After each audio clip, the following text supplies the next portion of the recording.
এই ছেলে, এখানে তোমাকে আর একটা কথা বলে রাখছি, তুমি মনে রেখো, তুমি কথাকে উল্টে ধরিও না। আজকে তুমি ঢাকা সাভারের কথা উল্টে ধরেছ, তোমার ভুল হয়েছে, তুমি ভুল শুনেছ। আমি বলেছি টিভিতে আন্তর্জাতিক খেলা ক্রিকেট ফুটবল দেখা তো বহু দূরের কথা।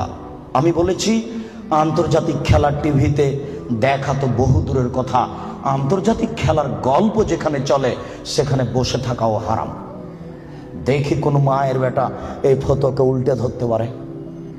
আর তোমার বাড়ির উপরে, 5 তলা বাড়ির উপরে অনেকগুলি পতাকা, তার একটা হচ্ছে ব্রাজিলের পতাকা। তুমি ব্রাজিলকে চিনো কে?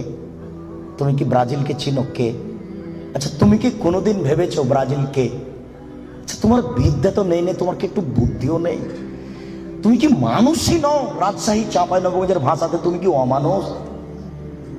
তোমার ভিতরে কি কোনো মানবতাই নেই? ওরা ইহুদি, ওরা খ্রিস্টান, ওরা ইহুদি, ওরা খ্রিস্টান। শোনো, যদি তারা শোনে যে তুমি পায়খানায় পড়ে গেছ তাহলে অট্ট হাসি দিবে, আর যদি তোমাকে পাশে পাই তাহলে তোমার মাথার উপরে লাথি মারবে, আর যদি তোমাকে পাশে পাই তাহলে আরো 3 বালতি পায়খানা তোমার মাথার উপরে দিয়ে দেবে। বলো দেখি ওরা কারা? ওরা ইহুদি, ওরা খ্রিস্টান, ওরা জন্মসূত্রেই তোমার শত্রু। ওরা বলছে তোমার নবী ভুয়া, মুহাম্মদ সাল্লাল্লাহু আলাইহি ওয়াসাল্লাম ভুয়া নবী। নবী হলে আমাদের মধ্যে থেকে হবে কেন? ইব্রাহিম আমাদের, সুলাইমান আমাদের, দাউদ আমাদের, মুসা আমাদের, ঈসা আমাদের, ইয়াকুব আমাদের, ইউসুফ আমাদের, সব নবী আমাদের। মুহাম্মদ নবী হলে ইহুদি খ্রিস্টানদের মধ্য থেকে হবে, আমাদের মধ্য থেকে হবে। আরে মুহাম্মদ নাকি পৌত্তলিকের মধ্য থেকে হয়েছে। ছি ছি ছি ছি ছি, এ কেন নবী হবে? ছি ছি ছি ছি ছি, এ ভুয়া নবী।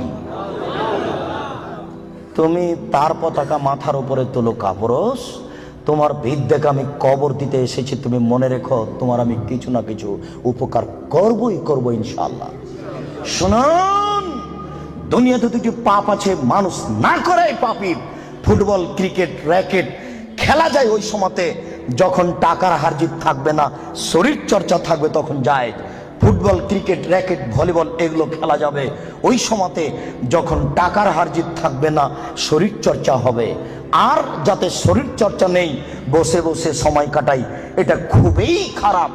চৌসার, ছক্কা, লুডু, দাবা, পাঞ্জা, ক্যারাম বোর্ড, তাস, গেমস, এইসব খেলায় যদি কেউ অংশগ্রহণ করে তাহলে সে তার হাতকে শরীর শুকুরের রক্তের মধ্যে ডুবিয়ে দিয়েছে।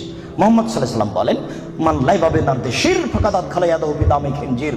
কেউ যদি চৌসার, ছক্কা, লুডু, দাবা, পাঞ্জা, ক্যারাম বোর্ড, তাস, গেমস এই ধরনের খেলায় অংশগ্রহণ করে, সে তার হাতকে শরীর শুকুরের রক্তের মধ্যে ডুবিয়ে দিয়েছে। তুমি সাবধান থাকো।